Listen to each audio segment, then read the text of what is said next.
Sa tago nga kahimtang sang banwa sang bago, may sugilanon nga ginahalinan sang mga kasaysayan nga nagaluntad, mga handom kag mga milagro nga ginahalinan sang kalipay kag kauswagan.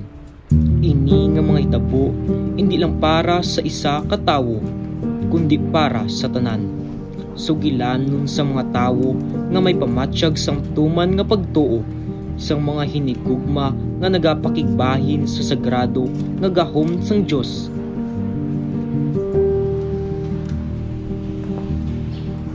Anong ginahimo una? Pamati ka, kay istorya ko simo kung ano niya ako yung ginahimo. Parte na nisa sa ako nga debosyon sa pinakatuig ko nga pagtuo sa kay Santo Niño. Ginapailisan ko sa permi, kag ako na ning gihimo sa iyang mga bayo. Ang simbahan ni San Juan Bautista ukon pa St. John the Baptist Church nagatindog nga sang bug-os nga henerasyon. Ini may gahom nga nagahatag sang kasulhayan sa mga nagapangamuyo.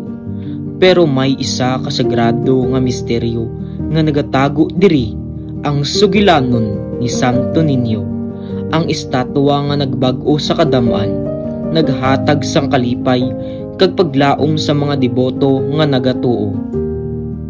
Ako gali si Charisma Copelenia yun, kag magasaysay ako sa akon nga experience sa akon mga nakita sa pagpailis kay Santo Niño nga nag-start sa akon nga lola, nga si Lola Gloria.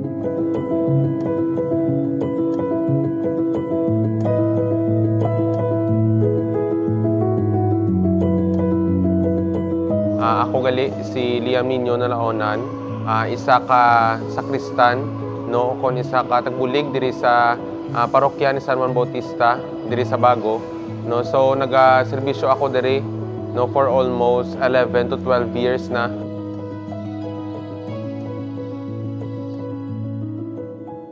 Ang pagpailis kay Santo Niño, very careful gid siya katama sa pagpailis sini sa iya, kag ang iya nga bayo nga ginaubra nga pula patong iya kapa, gina hand embroidery gid sang akon lola. Si Niño sang una, no, kon ang mga katigulangan ang imo pa istoryahon, no, mahambal gina nila, no, nga si Niño isa ka lagawan nga bata.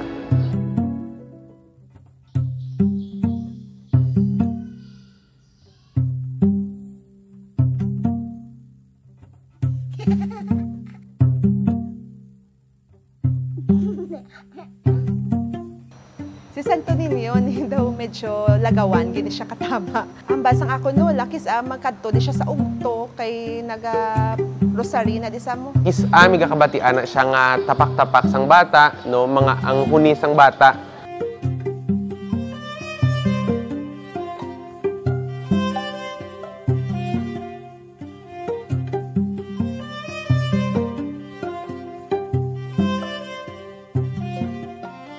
Ginatanaw yan na sa Santo Niño kisa may mga lutak balaya nga tiil, ti ginatapuhan nila ni Lola kasi nga diin ka na naman naglagaw. Kung paistoryahon mo ang mga katigulangan man, no, nga mga mangingisda dira sa bantayan, no, magpangisda na da sila sang una, makita na nila, no, si Niño.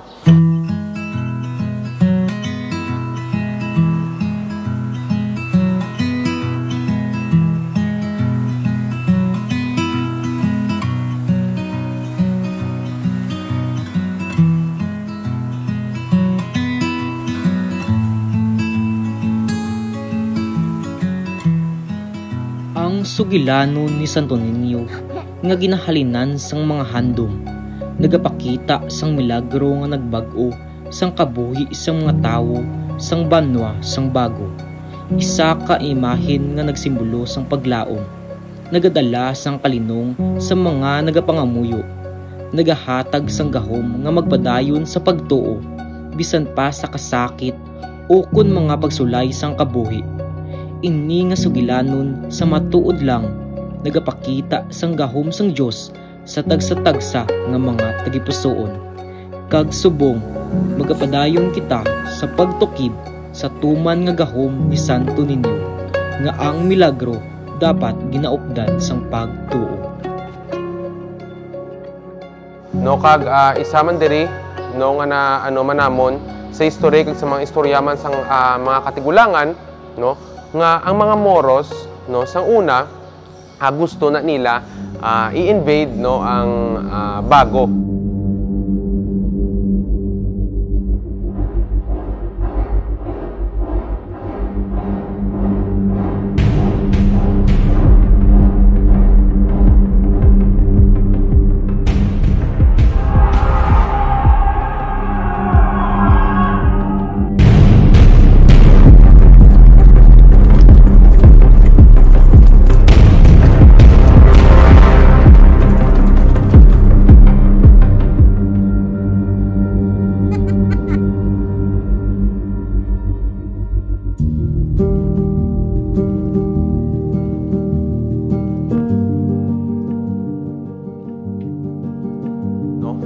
First gina no nga nag-ano sila dira sa may bantayan, pero nakita nila no sa babaw sang simbahan no nga may ara sang dako nga tawo kag gamay nga bata no nga ara sa babaw, no kag kung i-describe nila ang tsura no daw hawig sa aton nga santo patron, which is amo si San Juan Bautista, kag ang ikaduwa nga santo patron sang syudad sang Bago, which is amo si Santo Niño de Bago. Ginsundan ini sa mga pagsulay, mga paghangkat kag mga pagsali.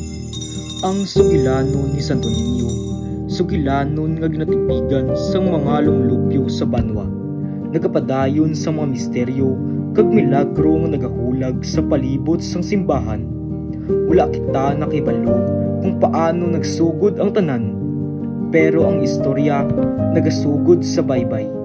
Sang isa ka manugpanagat, nakakita sang isa ka misteryosong estatwa nga nagasaysay sang masakit nga kadungganan nga sa baylo magapadayon sang mga ginapangayo nga milagro.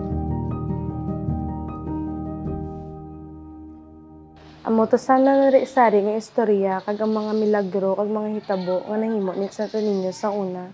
Gani sugod sadto nagdamo pagid ang mga nagatuo sa iya. Gloria, sino pa da gina istorya mo tulog na sa ko?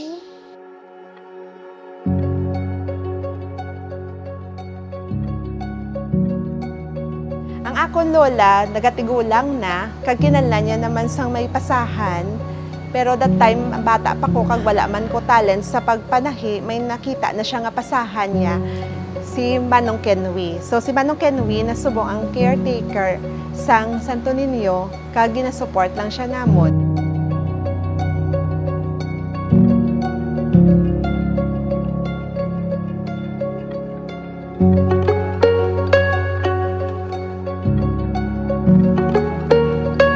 Kag 18 years siya nasubong nga ginaamlikan, kag ginatakod ang piyesta ni Santo Niño pagi sa paghimo man sa mga bayo ni Santo Niño. So 18 years siya na nisubong, kay 18 years naman napatay ang akong lola.